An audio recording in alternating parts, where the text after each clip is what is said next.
कक्षा 10 प्रश्नमाला 18.1 प्रायिकता।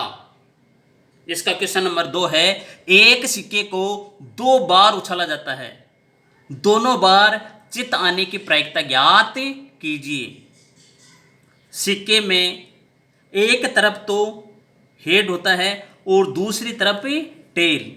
जिधर रुपये का, पैसे का 1 रुपया 2 रुपया ये निशान उसको टेल कहते हैं, और जिधर भारत का राष्ट्रीय प्रतीक या राष्ट्रीय चिन्ह है अशोक स्तंभ, इसका चिन्ह बना हुआ होगा, वो हेड होता है। हेड को हिंदी में चित कहते हैं और टेल को पट। ये हेड है, इसको अंग्रेजी में एच से भी संबोधित करते हैं, और ये टेल है, इसको हिंदी में पट और अंग्रेजी में टी से संबोधित करते हैं। इस सिक्के को अगर यदि हम एक बार उछालें तो इसकी निशेष घटनाएं 2 होगी। या तो एक बार उछालने में या तो हेड आ सकता है या टेल आ सकता है, लेकिन यदि हम इस सिक्के को 2 बार उछालें तब निशेष घटनाएं कितनी होगी। तो इसकी निशेष घटनाएं निकालने का आसान से तरीका है, एक बार उछालने पर 2 निशेष घटनाएं होती है। अब इसको हम 2 बार उछालेंगे तो इसके 2 की घात लगा देंगे, निशेष घटनाएं इतनी होगी। इसी सिक्के को यदि हम 3 बार उछालें तो निशेष घटनाएं होगी 2⁻3। यहाँ 2⁻2 है तो 2 को 2 से गुणा करना है तो बराबर है 4। एक सिक्के को जब 2 बार उछाला जाएगा तब निशेष घटनाएं 4 होगी, और एक सिक्के को यदि 3 बार उछाला जाएगा तब निशेष घटनाएं 2 दूनी 4 और 4 दूनी 8 होगी। इसी तरह एक पासे को, कोई पासा उसका भी बता देता हूँ, उसको एक बार उछाला जाता है तो पहले क्वेश्चन में आपको मैंने बताया था निशेष घटनाएं 6 होती है एक बार उछालने पर।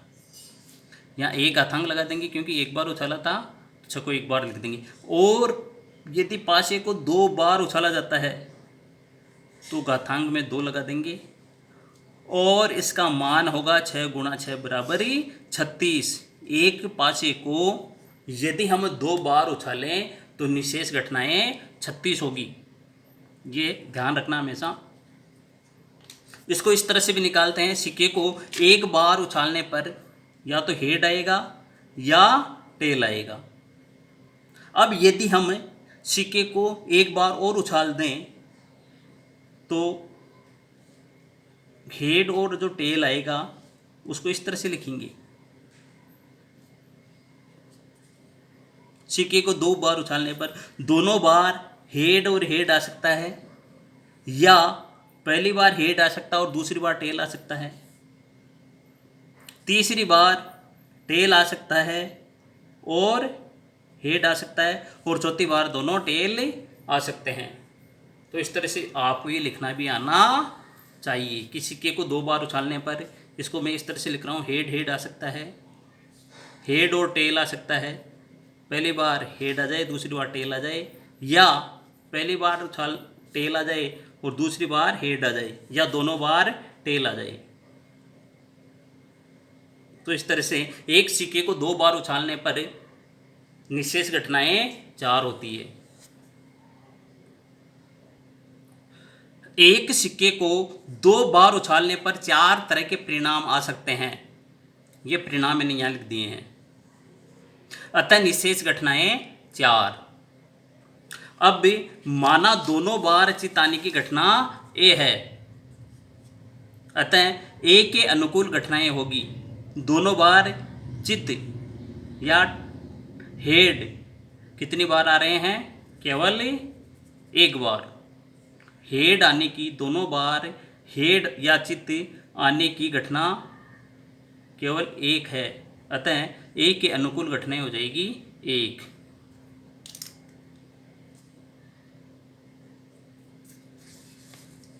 दोनों बार चित आने की प्रायिकता ज्ञात करने का सूत्र है घटना ए के अनुकूल घटनाएं बटा निशेष घटनाएं। तो अनुकूल घटना 1 हो गई और निशेष घटनाएं 4 हो गई। तो इस तरह से दोनों बार चित आने की प्रायिकता हो गई 1/4। अतः दोनों बार चित आने की प्रायिकता